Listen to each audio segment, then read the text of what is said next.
to look like a Greek god and build that aesthetic jacked physique, you can't just pick a random program and just wing it. You need to sculpt your physique. There has to be intention behind it. Look at the likes of Greg O'Gallagher, David Lade, all of these movie stars, even the likes of the physique that I've built. There is a system, there is a way to do this. And it hasn't just happened by chance. Where most people go wrong is they start to look up to the likes of bodybuilders, the likes of Chris Bumstead, the likes of Arnold. I want to look like them. Then they copy workouts that they did. One thing that these bodybuilders all have in common is they're all on gear. So they're all training 5-6 days a week. They can recover from this. But what happens when all these natural people start following these kind of programs? They end up looking soft, they end up looking fluffy, and for 90% of the year, they look like they don't even lift. So in this video, I'm going to run you through the 5 most important exercises that you need to do to build that Greek god physique. But before I do that, it's very, very important that I make this point crystal clear.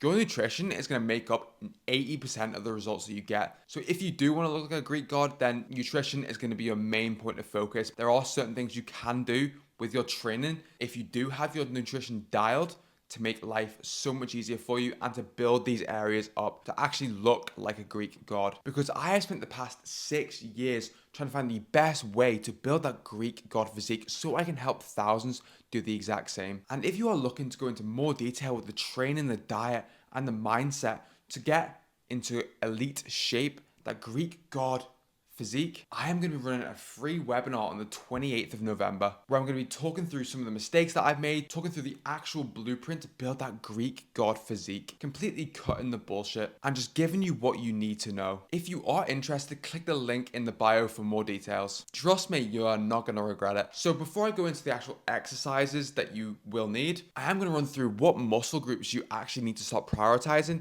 to look like a Greek god. So if you look at someone that's aesthetic, someone that you want to look like, what are the first things you notice on their physique? It's usually them wide shoulders, it's usually a big chest, big arms, nice and wide back. And these are the muscle groups you're going to need to prioritize. Prioritizing your chest, prioritizing your shoulders, prioritizing your arms, mainly your triceps, and also lats. You want to create that V taper with then wide shoulders and a narrow waist. Now when it comes to the smaller waist, some of that can come down to genetics and where you actually store your body fat. If you build wider shoulders, you build a wider back, it actually makes your waist look smaller. So if you are someone that was like me that used to carry a lot of weight around there, focusing on your nutrition, getting as lean as possible, take away them love handles. If you still have a little bit that sticks out, focusing on building your frame, building your upper body will give you that kind of wide X frame that everyone is looking for. So the first exercise you really want to prioritize is going to be for your chest and predominantly your upper chest. You are going to want to bias more incline kind of movements. The reason for this is most people have an underdeveloped upper chest, mainly because they do a lot of flat press, and the lower chest, mid chest is usually pretty developed for most people. And with that upper chest, you will create that kind of shelf and it just fills your chest up so much more. And this is where you want to get strong on your incline press, whether that's a dumbbell press, whether that's a barbell press, whether that's a machine press, it doesn't really matter. Ideally, you want to swap between all 3 of them. You're not going to progress all of the time on a barbell press. You're not going to progress all of the time on a dumbbell press. So if you get stuck after 5-6 weeks, you can then swap these exercises in and out so you're continuing to progress on these exercises and getting strong across all these exercises. And the way you want to set this up is to do 2 to 3 sets per exercise, with that first set being between 6 and 8 and that second set being between 8 and 10. So you're going to be focusing on heavy lifting. Then your main focus is just getting stronger on that lift. Every single time you go into the gym, you're trying to add an extra rep, you're trying to add a little bit of extra weight on top. And if you're doing that week on week on week, you're going to be building muscle. That is a surefire way to know you are packing on size. And the next one is going to be a shoulder press variation, whether that's dumbbell, standing barbell press, or a machine press. Now, a lot of people would say you don't need a shoulder press. You need to focus on other areas of your shoulder to build your shoulder. I was the exact same. I used to say it all the time. If you looked at people that have the bigger shoulders, the wider shoulders, the shoulders that everyone is looking for, what is the one thing that they have in common? They all do shoulder press. So the shoulder press doesn't just build the front delt, it also builds the side delt. So you are going to get a bit of activation with the side delt. And a lot of people would say there's no point in doing a shoulder press because you're already doing an incline press, which also hits part of the shoulder, which is 100% true. And if you only had one press, then I would pick an incline press because you're going to get more bang for your buck. If you are someone that is doing 2 presses throughout the week, then I would do an incline press and I would pick a shoulder press. Because an incline press is also going to hit the lower portion of the chest, not just the upper portion, I would have in a shoulder press, a vertical press in there as well. I'd have a vertical press and a horizontal press. And this is the exact same. You want to get strong on these exercises. You notice people that are strong on a shoulder press, strong on an incline press, they're always the people with the biggest shoulders, the biggest chests, because they are lifting heavy and they're getting stronger every single time that they go into the gym. And then we're going to move on to the back. We're going to do a weighted pull-up. The weighted pull-up is the best exercise for your back, hands down, because there is no real way of you cheating your way through a rep. With the likes of a lat pull down, with the likes of a row, you can use a lot of momentum. With a weighted pull-up, you can use a little bit of momentum, but if you can't get yourself up with the weight, then you're not going to be able to get yourself up with the weight. It is a surefire way to know if you're building muscle, because if your body weight is going up and you're doing more reps with the same weight, then you are making progress. That is a surefire way to know that you are building muscle, is if your weighted pull-up progression is going up. And you want to use the exact same rep scheme. You want to use first set 6 to 8 with your heaviest weight, and then you want to do like a back off set with lower the weight 10 to 15%, and then go for a set of 8 to 10. And the main reason you want to do a weighted pull-up is because it's hard. So many people are going into the gym nowadays and they're picking machines, they're picking a lat pull down. Yes, I would sometimes go in and do a lat pull down. I would sometimes go in as part of my training. I wouldn't do weighted pull-ups all year round because I can't progress on pull-ups all year round. There is a point where I do stick and plateau. But these exercises are hard, and there's a reason for that. They build the most amount of muscle because they are challenging. They challenge you. And that's exactly what you need from time to time.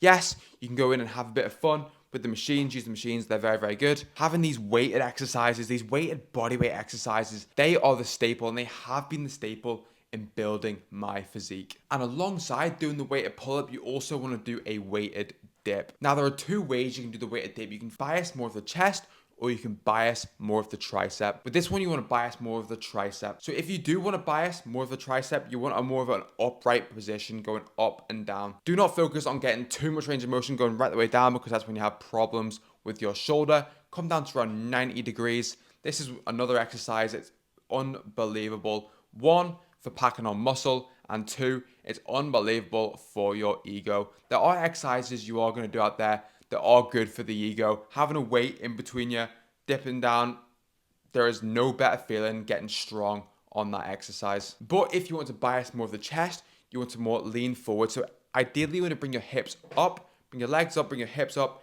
to focus on more of the chest. And you're really focusing on driving that bicep into the side of your chest to really hit the chest. And just like all of the other exercises, you want to be doing 2 sets, 6 to 8 and 8 to 10.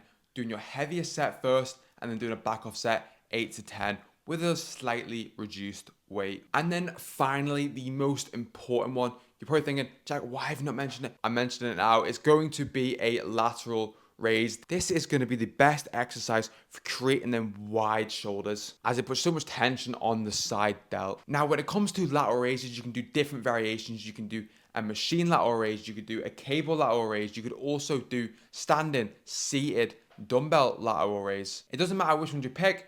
I would pick the one you enjoy the most. But there's one thing that you can do with the side delt is, because it is a smaller muscle group, you can add a little bit more volume in there. So you can do 10 to 15 kind of rep sets. What I tend to do a lot of time, because it's a smaller muscle group, I will do a lot of drop sets, and I'll do a lot of rest pause sets, where I'll do a set of kind of 10 to 15, and then I'd wait 10, 15 seconds and pump out another 5, 6 reps. And I'd do that about 3 times. And that is going to be an absolute game changer for building them 3D delts to make you look like a Greek god, give you that wide kind of frame to make your waist look a hell of a lot smaller. And a quick tip for the lateral raise, because it is one of the most butchered exercises in the entire gym. You're aiming basically to have the dumbbells out slightly in front, and you're aiming to reach out to the corners of the room. A lot of people will shrug the weight up, end up shrugging it. You want to focus on basically feeling like you're a puppet and you're being dragged out to the corners of the room, making sure you're not swinging the weight using a load of weight, making sure you're keeping your stack, keeping your rib cage engaged the entire time, so you're putting all of that stress onto the shoulder. But yes, they're the 5 exercises that you need to start doing from today to build that Greek god aesthetic physique. Incline press, shoulder press, weighted pull-up, weighted dip, lateral raise. If you did all the exercises alongside nailing your diet, 80% of this is going to come from your diet. If you did that, 2 sets, first set, 6 to 8, second set, 8 to 10, progressing week on week. Each time you go into the gym, you're adding a rep, you're adding a little bit of weight on top. Do this over the next 90 days and I guarantee your physique is going to blow up. But yes, if you enjoyed that video, then please click like, please click subscribe, and also comment below your favorite exercise for chest, for back, for your shoulders, and for your arms. Hopefully you have an absolute belter of a day, my friend, and I'll speak to you guys soon. Have a good one.